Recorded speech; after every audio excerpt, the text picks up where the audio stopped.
श्री बाला त्रिपुरसुन्दरी अष्टोत्तरशतनामावली। ॐ कल्याण्यै नमः। ॐ त्रिपुरायै नमः। ॐ बालायै नमः। ॐ यालायै नमः। ॐ त्रिपुरसुन्दर्यै नमः। ॐ सुन्दर्यै नमः। ॐ सौभाग्यवत्यै नमः। ॐ क्लींकार्यै नमः। ॐ सर्वमङ्गलायै नमः। ॐ ह्रीङ्कार्यै नमः। ॐ स्कन्दजनन्यै नमः। ॐ परायै नमः। ॐ पञ्चदशाक्षर्यै नमः। ॐ त्रैलोक्यै नमः। ॐ मोहिन्यै नमः। ॐ सर्वेश्वर्यै नमः। ॐ सर्वरूपिण्यै नमः।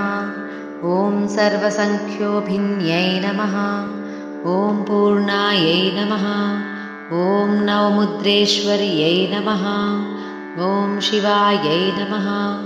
ॐ अनङ्गकुसुमाख्ये नमः। ॐ अनङ्गभुवनेश्वर्यै नमः। ॐ नित्यक्लिन्नायै नमः। ॐ ऋतोद्भवे नमः। ॐ मोहिन्यै नमः। ॐ परमानन्दायै नमः। ॐ कामेश्यै नमः। ॐ तरुण्यै नमः।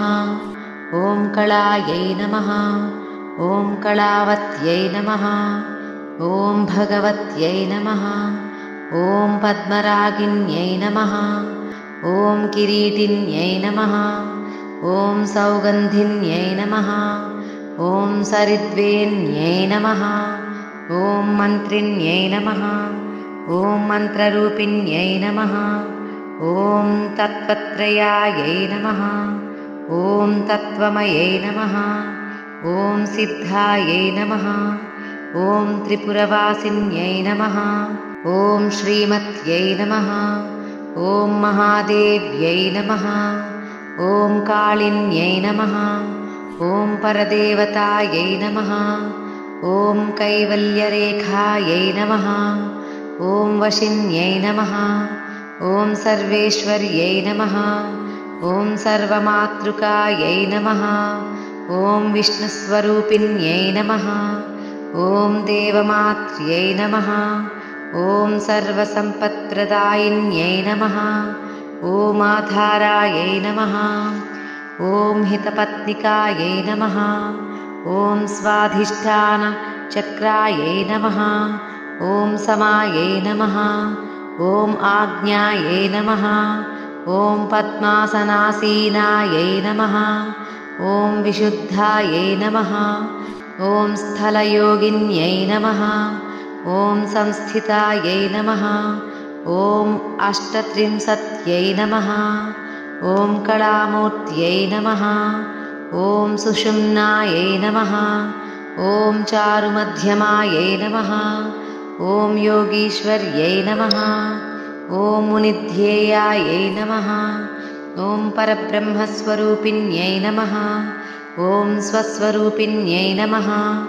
ॐ चतुर्भुजायै नमः। ॐ चन्द्रचूडायै नमः। ॐ पुराणिन्यै नमः। ॐ आगमरूपिण्यै नमः। ॐ कारिण्यै नमः। ॐ महाविद्यायै नमः। ॐ महाप्रणविन्यै नमः। ॐ प्रणवतन्त्ररूपिण्यै नमः। ॐ भूतेश्वर्यै नमः। ॐ भूतमयै नमः। ॐ पञ्चाशद्वर्णरूपिण्यै नमः। ॐ षोडश्यै नमः। ॐ महाभूत्यै नमः। ॐ कामाक्ष्यै नमः। ॐ दलमातृकायै नमः। ॐ आधारशक्त्यै नमः। ॐ तरुण्यै नमः। ॐ लक्ष्यै नमः। ॐ त्रिपुरभैरव्यै नमः। ॐ त्रिकोणमध्यायै नमः। ॐ त्रिदशायै नमः। ॐ षट्कोणपुरवासिन्यै नमः। ॐ नवकोणपुरवासिन्यै नमः। ॐ बिन्दुस्थलसंस्थितायै नमः। ॐ अघोरमन्त्रि नमः। ॐ भावरूपिण्यै नमः। ॐ सङ्कर्षिण्यै नमः। ॐ धात्र्यै नमः। ॐ कात्यायिन्यै नमः।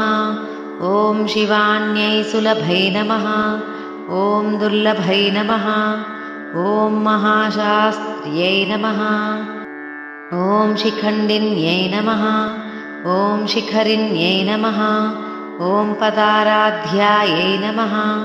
ॐ श्रीपादुकायै नमः।